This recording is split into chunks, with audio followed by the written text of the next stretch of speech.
Imagine you're a new parent. You've just come home from the hospital with your newborn infant wrapped in your arms. You're so excited to sit and spend so much time with them, but you get a phone call from your job. Unfortunately, you're not eligible for paid leave. So you have to sit there and decide whether to spend time with this new infant, this new being that you're in charge of, or whether to spend time going to work to make money so you can put diapers on that infant and feed that infant. You may think no one has to make this call, but unfortunately, millions of Americans every day have to make this decision of whether to care for someone they love or to go to work to to care for someone that they love. After extensive research on a topic that I'm very passionate about, I have learned that the U.S. measures far behind every other developed country in terms of paid parental leave. Paid family leave is essential to having healthy, happy, and well-bonded families, yet the U.S. doesn't have it. Why? First of all, the current policy that we do have is the Family Medical Leave Act. The Family Medical Leave Act is limited in who it applies to and how long it applies for.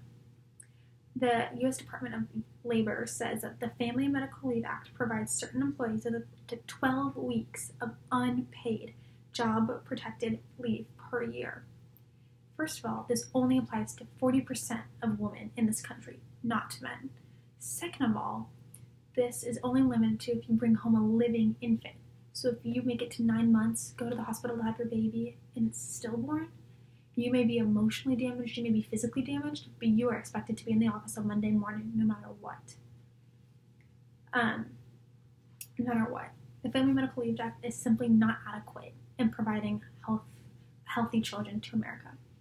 Second, the U.S. is behind every other country in terms of family leave. In CNN Business, Michelle Toe writes an article called "These Countries Offer the Most Generous Maternity Leave." She says, mothers in the UK, for example, get a whole year of maternity leave. 39 of these weeks are partially paid. Out of 52 weeks in a year, 39 weeks are partially paid. This means a mother doesn't have to choose between staying home with her infant or going to work. She has the option to go back to her job after a year while still caring for her infant. The U.S. is the only developed country without some form of paid family leave. Why is family leave so important besides financial reasons? Well, it helps with health too. Mothers who stay home with their parents have numerous health benefits on both the mother and the infant. Forbes article, U.S. Dead Last Among Countries When It Comes to Paid Maternity Leave, Rita Rubin writes, research has linked paid maternity leave to better health for mothers and babies, lower rates of postpartum depression and newborn and infant mortality, higher rates of breastfeeding and childhood immunizations.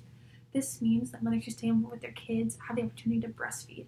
This gives all sorts of nutrients to the children. Besides that, mothers have time to take their kids to the doctor, to get their immunizations, and they have time to heal, because having a baby is not an easy job and it takes a physical and emotional toll. Mothers who stay home have healthier babies and are healthier and happier mothers, which is good for everyone. On top of that, the U.S. already has raising rates of infant mortality, so if offering paid maternity leave helps reverse those trends, that's huge. On top of that, fathers who stay home get more bonded with their children, which means instead of coming home at the end of the day being the breadwinner, they get to come home and already have a built-in bonding relationship with them because they were allowed to stay home with their infant. So what can you do about it? Well, the U.S. is really big on civil engagement. In this book, How to Skim Your Life, there's even a whole section on how to affect change. So how do you do it? Well, you can call a representative or a senator and let them know that this isn't okay with you.